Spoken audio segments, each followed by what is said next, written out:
Hello, everybody, and welcome to Digital Illustration Style Development Masterclass. My name is Tom Sternad, and thanks for joining us. Want to definitely thank all of our partners in making this masterclass possible.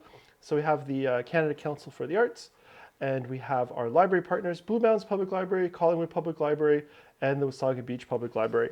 So we're really happy to have Jeff Wilson back with us again to continue this exploration in digital illustration, drawing, cartooning, and really hoping that this will help to connect the dots of what we've been showcasing so far. So really happy to get Jeff to come back and do this session. And we will have new sessions coming up for June and July, so stay tuned for those and sign up for those as well. And make sure if you've signed up for week 1 of this, there's week 2, then there's a gap week for Victoria Day weekend, and there's week 3. So make sure you sign up for all of them if you want to get those reminders of each event taking place. Otherwise, week 1 will give you access to weeks 2 and 3. So just wanted to remind everyone about that. The software that we feature in these workshops is the ProCreate software, and Jeff's using an iPad Pro with an Apple Pencil. And so that's just the generalized, very low-cost app. You can use any kind of tablet too. So there's other apps out there. We're not saying this is the only one, but also if you're interested, the iPad Pro with Apple Pencil is available to take out through the Blue Mountains Public Library. So if you have a membership there, feel free to use that. So let me pass it over to Jeff without any further ado. And here we go. Here's Jeff. And hi, everyone. It's Jeff Wilson here again. And thank you, Tom. And thanks, everybody, all our supporters and all our partners. And thanks to you for coming to visit with us and to allow us to share with you the things that we've come to enjoy for ourselves, and very happy to share it with you. My journey as a cartoonist and as an artist and a creative person. We live in a day when the creative process is so accessible to so many of us, and the tools are so applicable and so easy to access. So, and we have the library partners, as Tom was saying, that you can access any of these tools, the technical tools. It's not.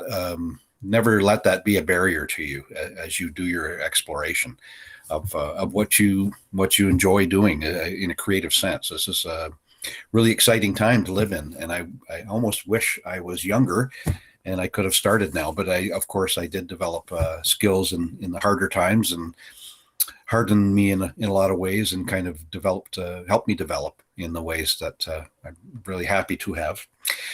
And I'm glad that you're along for a little bit of reminiscing. I hope it's not too boring, but I'm going to take you through my journey and share with you how I got to come to love my love of my life is the comics and cartooning, and just to show you the journey I took to get to where I am now, wherever that is.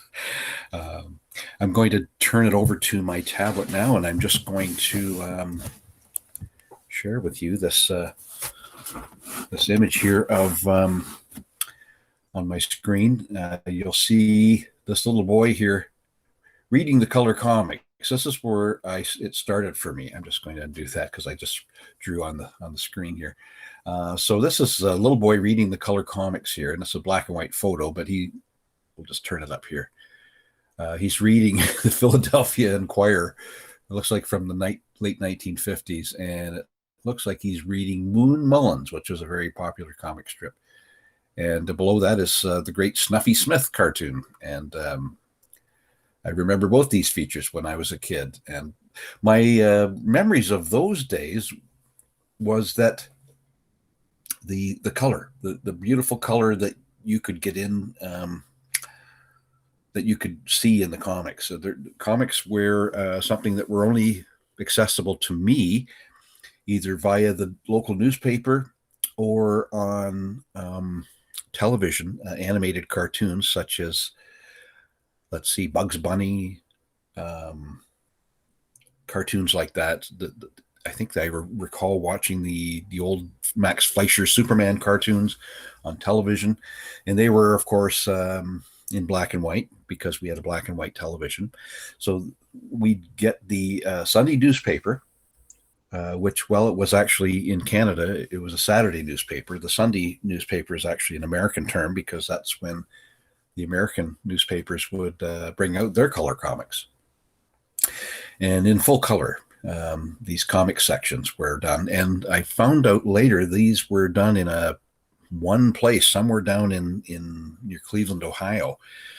They printed all these comic sections for all the American newspapers and maybe some of the Canadian ones too. And they would print them several weeks ahead. This would be done, and then they would be shipped as a shipment, and they would be collated with that week's, the issue that it was set up to be with, and then it would be all sent together as a package. Very interesting story. But that's how we got our Sunday comics. And of course, there was, depending on how big the comic section was, when I was a boy, I think the color comics that we got were usually 8 pages, sometimes 10 to 12. They were usually in full color. And I see here, I'm just going to look at this. You see a little sunlight peeking through on the paper. And that is one of my very fond memories, was the sunlight coming through the window and just shining on the page. And it just was such a very vivid memory for me. And going through I don't even remember any of the gags I read, but I remember just enjoying this journey of reading comics and learning to read. It was one of the places where I learned to read, was in the comics. So that was my start. And then comic books. We'd go to the local, in my town, in Markdale, Ontario, which is a pretty small town in Grey County, a growing town now, as most towns in this area are now. We had a store where called the 5 cent to $1 store. There are none left now because nothing costs less than $1. So totally no longer exists. But this rack was something I found on Google, and I just brought back so many memories. They had one just like it at the local 5 cent to $1 store, and later at our local drugstore, where got a lot of my comics later on in life. And one of my great memories of this was the massive choice of comics they had. They had superhero comics. They had Archie and Gold Key and Woody Woodpecker and Mickey Mouse, and just so many different, cartoony characters and superhero characters as well. So a lot of memories there, just sifting through the comics. And you could do that. You could just kind of flip a few pages through the comic. And of course, I do remember the lady who was minding the store. And she'd say, are you going to buy that, or are you going to just sit there and look at it? Do remember those days too. And what they had as an alternative at that store was they would have the comics without the covers on them for 5 cents, I believe. It was like a fraction of the cost of the comics with the covers on them. And what created these comics were kids like me that would stand there and just flip through the pages and maybe soil them, and Lord knows what else happened. But they would take the covers off them for whatever reason. And I know a lot of times when these were shipped to the stores, they would come in a box, and probably the top 2 or 3 were damaged by possibly a box cutter, or somehow got folded as they got shoved into the shipping box, by wherever the source was. And they would just take the cover off. And boy, was that ever a lot of my comics had no covers on them. And that was a very inexpensive way for a kid without a whole lot of money to go to the store and get some great comics, because the insides of the comics were what we bought them for anyway. The outsides were for the people that collected them, I presume, and it would affect the value of them. So that's the comic book. And that was my experience there. It was, you imagine being a kid and walking into a store and seeing this wonderful thing, the great colors and the great fantasy that awaited you there. Then later on in my life, something called Mad Magazine hit me, and it was like it sort of amped up my interest in comics. It was a very well, I don't know how to describe Mad Magazine except that it was a satirical magazine. It was very irreverent. It took on things in our society which were um, in the 1960s and 1950s. There was a real, I felt as a person that lived through them, a real pressure to conform, to look a certain way, to act a certain way, and to do certain things in your life. And Mad Magazine took great joy in kind of puncturing some of those things and just kind of making fun of them. And here's a picture of this little boy here that really reminds me of myself. Like this would be like heaven for a kid like me. You'd get your Pepsi Cola in one hand that you might have bought at the store in your Mad Magazine, and just and sitting on the easy chair, maybe Dad's easy chair here, and enjoying it. That would have been heaven for a kid my age. I certainly would have loved to do that. And Mad Magazine was had some fantastic artists in it. My favorites were a man named Don Martin, and the other ones Jack Davis and Paul Coker Jr. So there's a number of names that up when I think of Mad Magazine. Norman Mingo, who did many of the great covers and the famous Mad Fold-In scene, which was very popular. It was probably the most popular feature in the magazine throughout those years. And it just recently ceased publication, but I understand they're bringing back it in reprint form through the company that owns the rights to Mad Magazine. But certainly the heyday would have been late 1960s, early 1970s, when the satirizing things was really really in vogue, but it certainly started with a lot of fanfare and a lot of whiz bang things happened in the meantime. So there's a little bit of Jeff's memories and how I, what inspired me to even want to draw cartoons, and that's something that I hope that you're able to do in your adventure here as well. So let's seal that off. And here's a little further in my trail. When I was a little boy, I began to draw these crazy characters, mainly farm characters, because I guess because grew up on a farm, I would watch the animals, and if you've ever watched farm animals, you recognize that they kind of have personalities or develop kind of display traits of certain characteristics, and what the dope duck was a character I created as a little boy, one of my early tries at just drawing, and it became a character I used later, Dupe Duck, who was in my Flats Farm strip. This is actually a page out of my complete Flats Farm book, which I have available right now. But this shows you how I developed the style, and how much it stayed the same and how much it changed. It sort of gives you the whole the way it changed over the years. And character named Fred Fudd, who was named after Elmer Fudd, who was a pretty well-known character with the Warner Brother cartoons. Obviously, for a little kid drawing it, I think he's holding a flashlight here. And then, of course, he became the Fred Flat character of the Flats Farm series that I worked on later on in life. So it just shows you that I kept many things that I developed later on, and it just shows you that my level of development, the way I took the direction of things. Heidi Horse, which was I don't know, I'd had this horse character that was a lot of fun to draw, and kind of a Bugs Bunny type character, really pesky, and got into a lot of hijinks, and very typically, like a horse would run from one thing to another and kind of leave things in their wake. But then he developed into this kind of slovenly, really lazy character, a workhorse who didn't like to work and would sit under the tree all the time.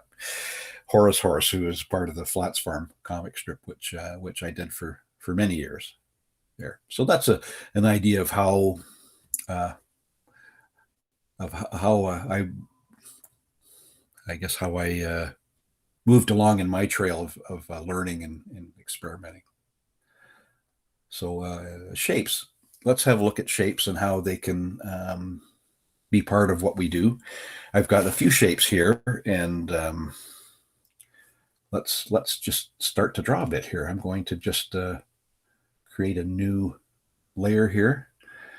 Yeah, so this is a starting point for any kind of development that you do as an artist. You from shapes, you begin from shapes, or now you can take this a lot of directions. Let's just use a black pen here. Uh, you can make this your whole character. I mean, I don't know if you've ever seen. There's a lot of characters here. Let's just take this to the inking here. We'll take it to. I'm just looking for the type of pen I want to use here. I want to kind of develop this along to a finalized character or two. So let's say that this we're trying to develop a character from this shape, and I always start with where the eyes will go. Let's put them up here and put the mouth way down here, and maybe put a bulbous nose here. Some hands here.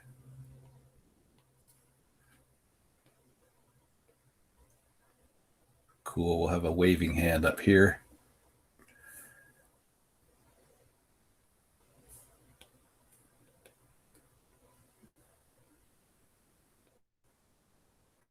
At the basis of a character there. And it will remind you of a lot of characters that you've probably seen. I know I recognize the Mr. Man book series that my daughter used to read in public school. There's a comic strip called Ziggy, where they were very simply just basically a circle for a head, and this face reminds me a lot of Ziggy in that. So yeah, you could. That's kind of the basis of a really simple character.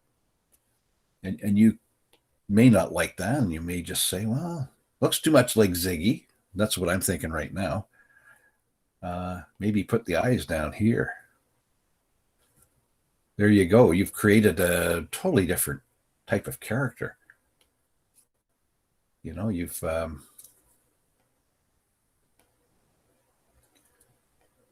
and then you've got things like eyebrows you can play with too. You can give them nice thick eyebrows, him or her.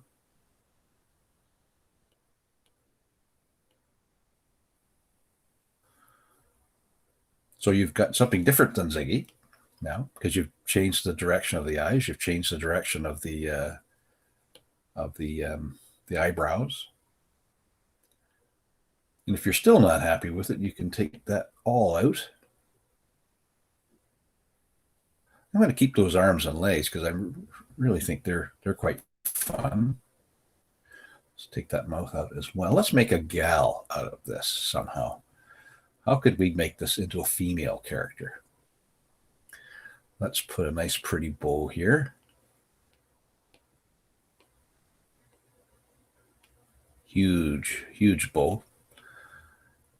Give her some nice large eye sockets here. We can put some eyelashes on it. And we'll just take that line depth down a bit. Put some lipstick on her and maybe thicken it for the bottom lip here. And we've made it into a female character. And we can either play with the hair a bit, but you know what? I think that's pretty good. I don't think you need much more than that to make it a female character. So just a few little features on a simple shape like a circle, and you can create a character that's. Now, it may look like something else. It may look like Ziggy, or it may look like somebody that's already been done. But play with it. It's a fun little exercise to do, and you just need a shape, and you just need a. Here, let's just delete that layer there. We're going to go create a new one here. new layer, and we're going to go to this next shape here, like an upside down triangle. Now, this was something I thought would be fun for a comic strip. Would be like traffic signs that were that would interact or talk together. And one of the characters I thought of was like a yield sign. So a yield sign's pretty simple in Canada here. It's just basically a gold and orange triangle. That's actually not gold, it's red, I believe. I think the red triangle on the outside and the gold on the inside. Or sorry, actually white. It's very simple. And some of them will have the word yield on them, but basically it's like a red triangle on the outside and the white on the inside. That's your yield sign. So I thought it would be fun to have a character that was a yield sign and a character that was a stop sign, and you could put little faces on them, or I don't know. I thought maybe just a couple of eyes that would look back and forth. You could have a stop sign here too. Let's just draw a quick stop sign here. What do you think? Do you think that would be a funny strip of road signs that would talk? And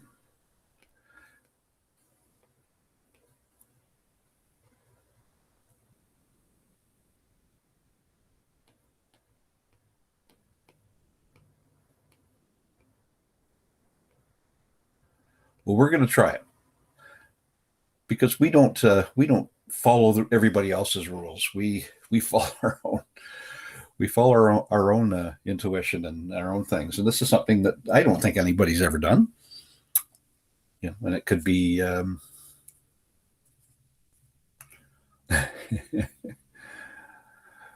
you could have a little dialogue between these two characters. It actually is kind of fun to think of what they would say to each other. Maybe the stop sign would say, um,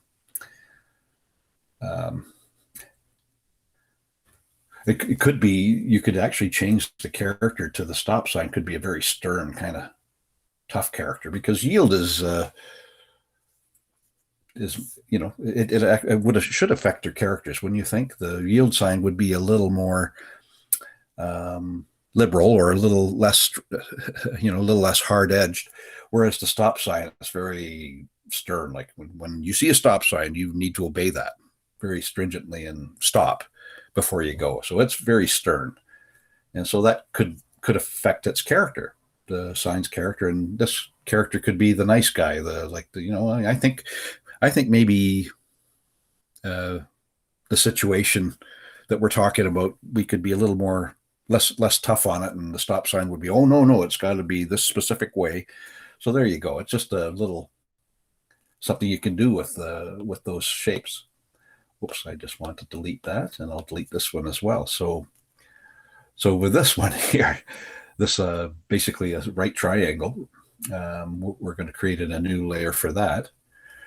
And there's so many things you can do with a right triangle. So many options here. I see a nose here. This big section here could be a nose. It could be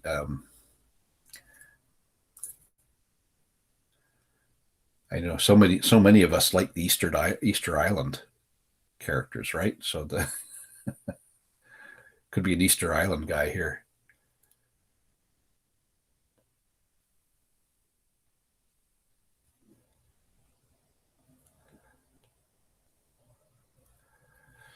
Yeah, there's been a few comic strips I've seen of characters from Easter Island where they're talking together, and yeah, the big huge nose and the kind of sloping eye, very interesting characters. So there's a lot of fun you can do with a sideways triangle. Let's just leave that on there.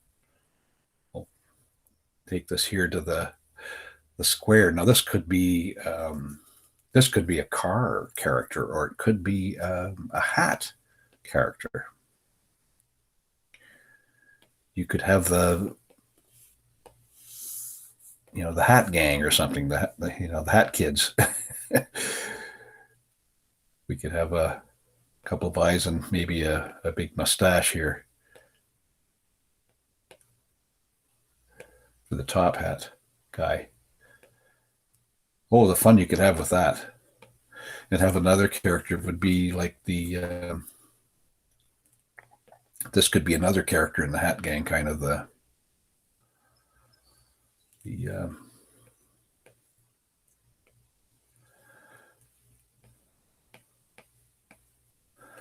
put some flowers around here.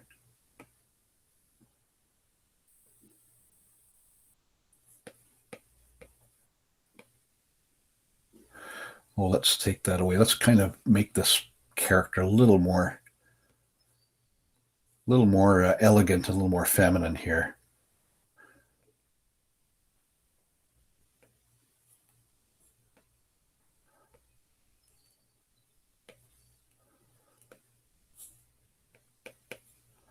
There you go, the Hat Gang, the top hat and the lady's hat here with the flowers on it.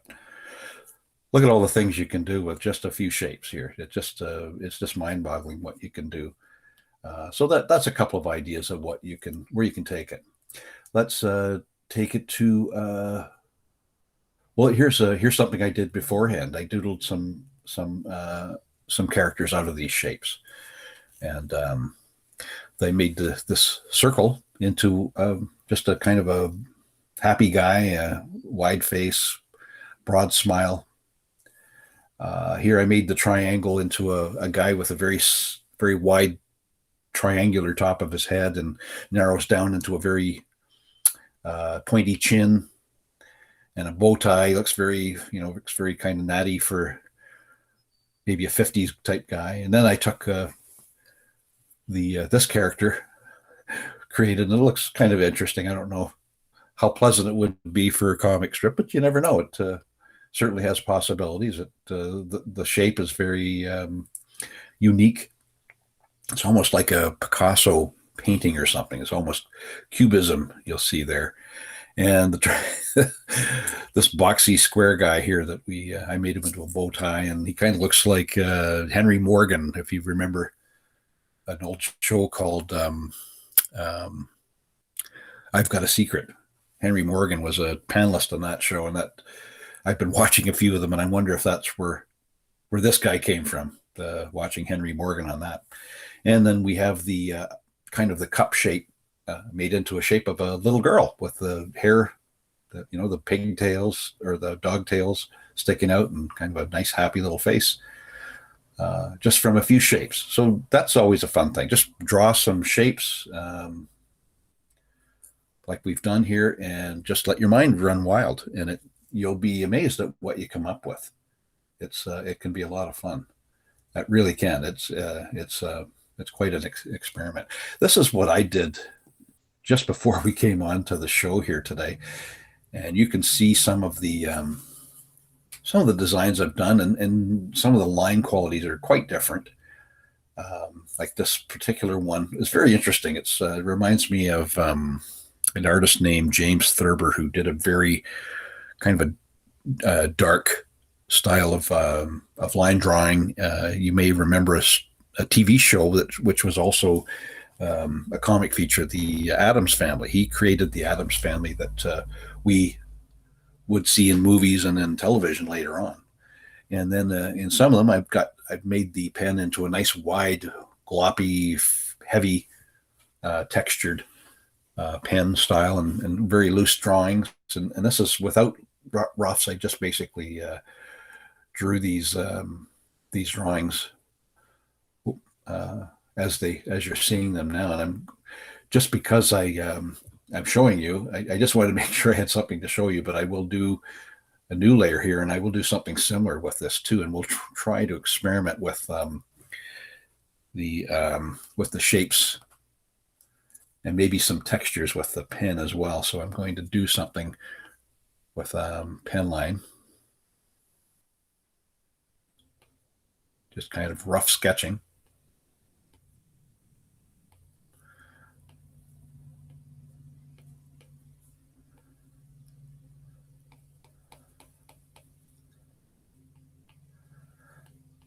And making the line nice and loose, and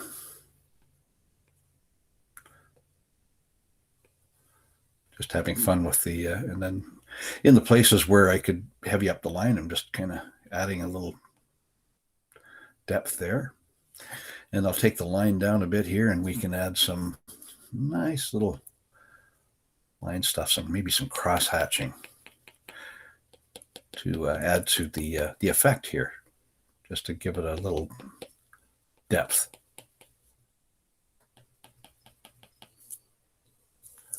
We'll give a little indication of that the eyes are kind of recessed here.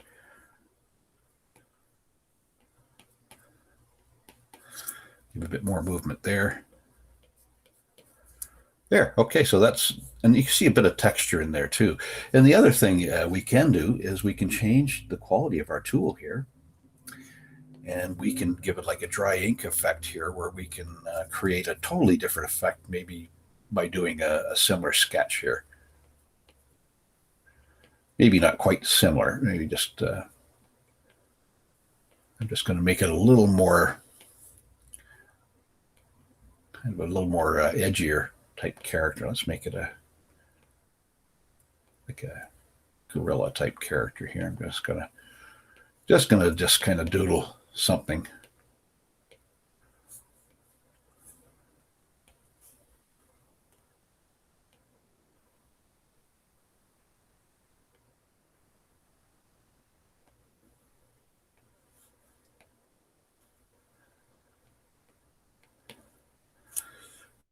And you can see it, the dry brush effect here with that from the pen really gives the really a great effect here, especially for an animal that is furry. You can see I can play with a bit with the texture a bit here, and it. This is reminding me of a few books that I used to read when I was a boy. So, you know, as I'm doing this, I'm remembering my mind, my hand as well is remembering these things I read as a boy, these book projects that had inspired me way back in time. And right now I'm just kind of dreaming on paper. I'm not really coming up. I'm not saying that this will be a character I'm going to use next week or anytime. This is just something I'm doing on the spot here that I'm just letting my hand and my mind just kind of go wild, thinking on their own. And meanwhile, I am creating something that's very fun to create. So there you go. Let's go on to something else. Let's try another texture here. Let's try okay. Oh boy, there's so many choices here. Have fun with this, because here's a marker. This is something that might be something fun too.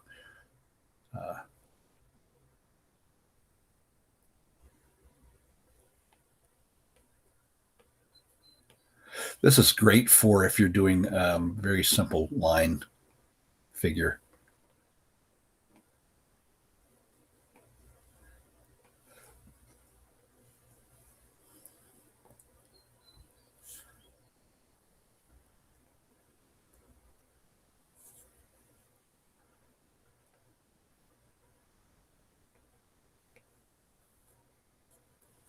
Let's just fix this up a bit. I don't know why I did that, but anyway, we're going to make this arm into something else here.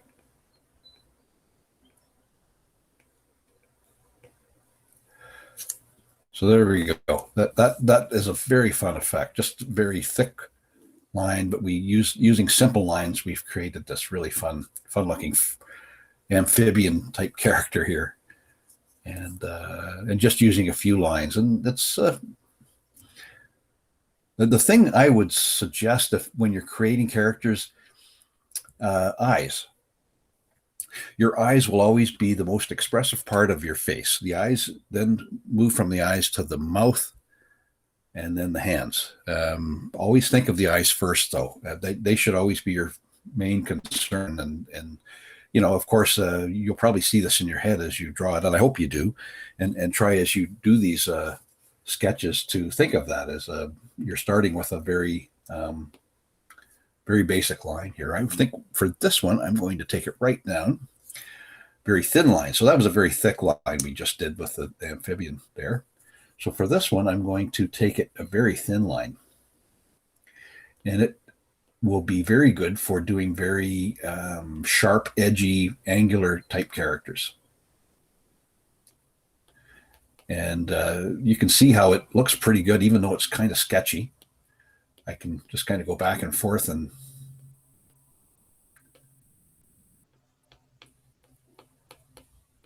it's coming to be something fairly, it's emerging into something that's,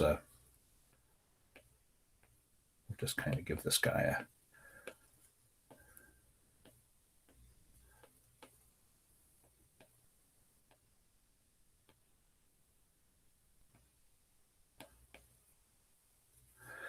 and if we want to, we can add a bit to the line here, maybe zoom in a bit here, strengthen up some of these lines.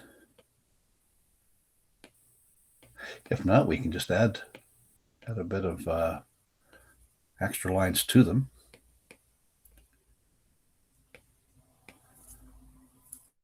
And you have a totally, with the texture here, you have a totally different effect with the character.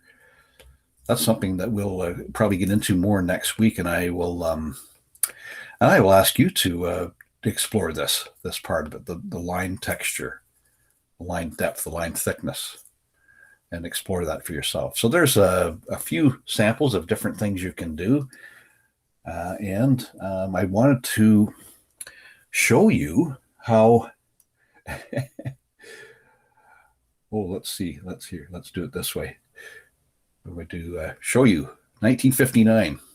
This is a little thing that I found out this morning when I was just trying to draw some of my favorite characters, because I know this is something you do already out there.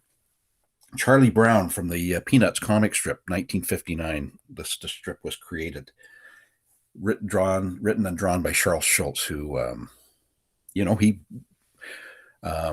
very inspirational person. He was very much a student of cartooning. He was one of the teachers and a student of the art. I guess it's the Correspondence Art School in Minnesota, and he started there. And Charlie Brown was actually the name of one of the main instructors there at the art school.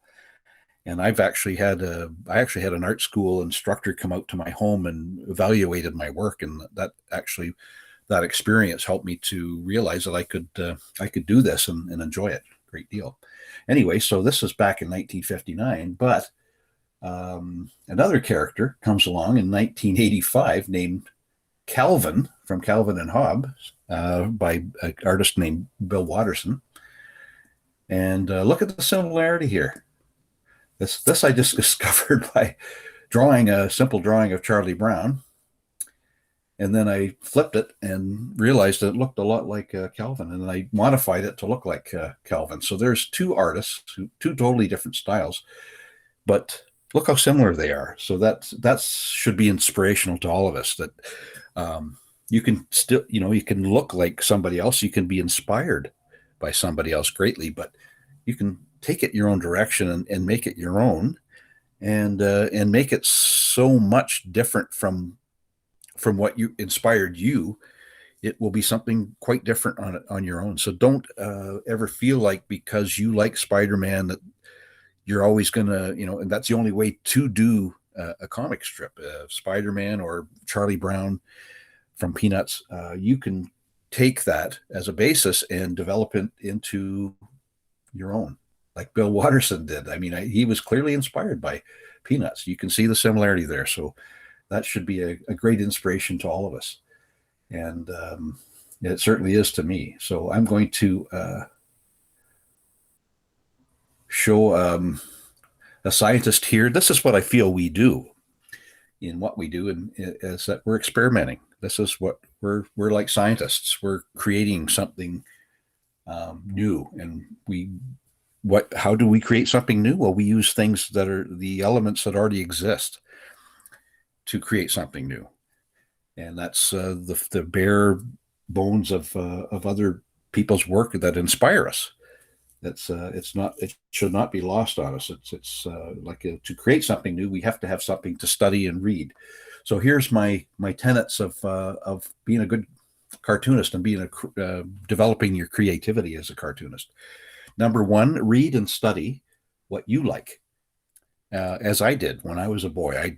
I obviously read them and enjoyed them, and there's I kept reading them and studying them because I liked them. Number two, and quite important as well, explore the reasons why you like it. So, and that was something I recall doing as well. Why did I like reading? Let's see. I liked reading them all. Why did I like reading all the comic strips? Well, because they spoke to me. They had stories to tell. Took me to a fantasy land that was beyond my day to day, what I felt was a mundane existence. But it took me to places that in my mind, and I was able to escape things. See another world, basically. Experiment yourself. This is a big one too. Once you know why you like something, experiment for yourself. Take that knowledge that you like something and why you like it, and experiment with the process and develop it yourself. And number four, very very important, because a lot of us get to 1, 2, and 3, and then we never take it to 4. Keep working at it. Keep working at it. Don't give up on it. It may be a struggle, and it is frustrating. We hate being frustrated, don't we? We like to be successful and have it come very easily right away. Well, it doesn't always work that way. It tends to be something that we need to work at.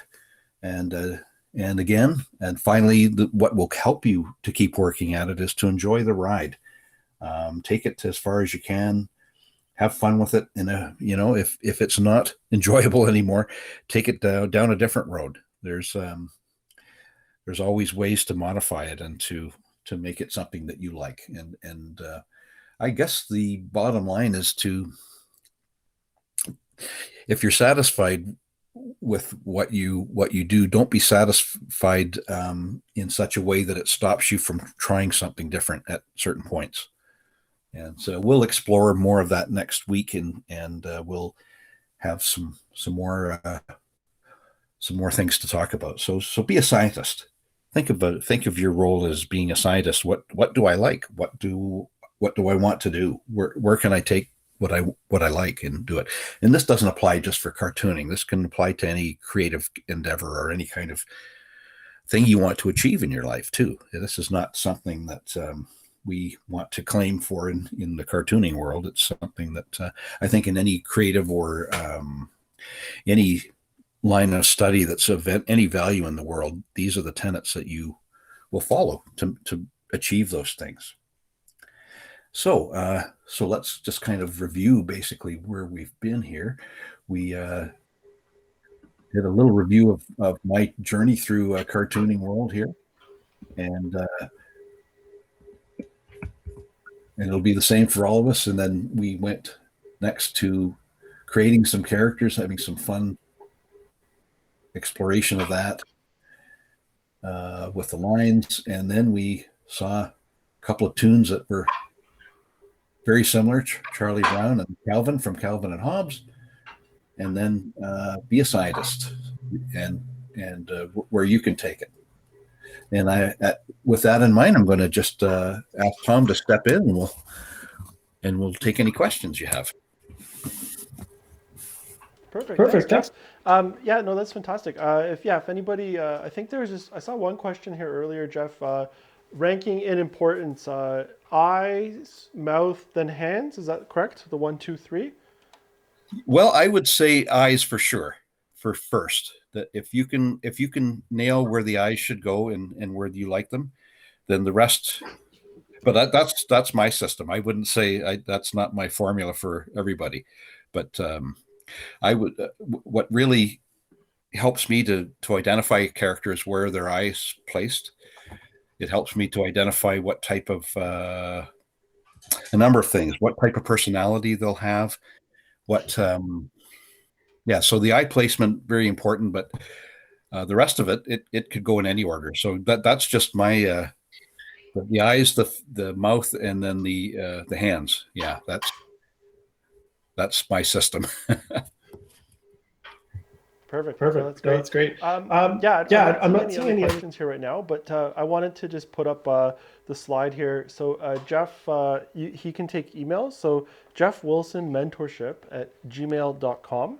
So, after this session, if you have some more questions, you want some advice, or if you've been working on your style or illustration, you want to get some feedback, or again, kind of general advice, tips, further discuss what we've talked about, feel free to email Jeff Wilson mentorship at gmail.com. You can take your emails. And then, and then you'll be able to rewatch this. So this is available right here on the Vimeo platform that you've been watching. You can rewatch this right after. So you can, if you think you want to review anything, please rewatch, and we welcome that. I think that's always great. So I think that's perfect. Jeff, I'm gonna, I'll throw it back to you. You can do a sign off here for us. Oh, excellent, Tom. Thank you. And it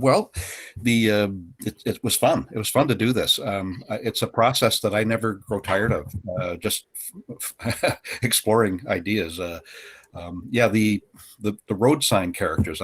That's something that came up during the class that I'm I'm going to explore a little further, because that was fun. And you'll find that as you experiment with things, little things like that will come up. Like, oh, wouldn't that be fun to do road signs, or to do the calendar girls, like every month of the year is a character. Create that. These things come up as you're experimenting, so don't let those go by. If and I'm not saying spend all your time doing this. Do this in your schedule and as it fits in. But these are things you can pursue, and sometimes just letting it gestate in your mind can be good too as you go through your daily tasks. So take the ball and run with it and have fun. Perfect. Thanks, Jeff.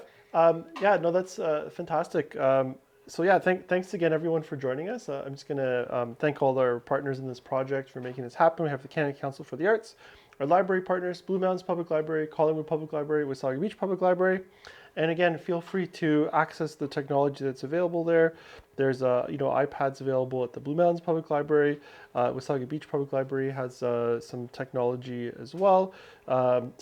Check things out. We definitely want to not limit anything. You can access this really low cost app, about $10 to buy, and if you have an iPad or iPhone, you can use it on that. And there's tons of other drawing sources as well. So, explore, connect with us, and we'd be happy to discuss further. So again, send Jeff emails if you have any questions beyond right now that you want to talk to him about, and he'll get back to you as soon as possible. And then otherwise, please join us for next Saturday, same time, 10 a.m. for week 2, and we will see you then. So thanks again, and have a great rest of the day. Take care.